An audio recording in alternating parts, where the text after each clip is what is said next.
Za manana sipa fa tsy anana vady. Ozala tsara le selipa. Tsy fitiavako an'le teritery.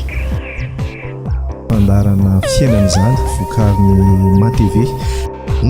Fiainana izany ny Madagasikara Télévision dia manasanao izay voakasika ireo loahevitra etsy ambany mba handray anjara. Niaritra ny zavatra rehetra noho ny fitiavana, tsy nahafantatra fa tsy lehilahy iray na vehivavy iray. Ny laozana ny zavatra rehetra noho ny fitiavana. Fitiavana manam-pozina, ny internet sy ny fitiavana. Afaka hatsapany tena fitiavana ve ny zatovo 14 taona? Na dia maro izany sery tsy niova ny fifankatiavana. Mifankatia amin'ny olona betona no ianao, coup de foudre azo atokisana ve? Manampy ny mpifankatia ny fihomehizana.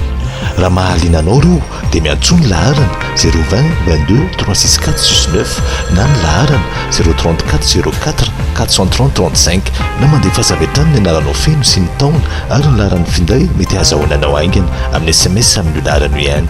Ohatra, fandaharana fiainana izany, laharan'ny loahevitra, anarana feno, ny taona ary ny laharan'ny finday anao.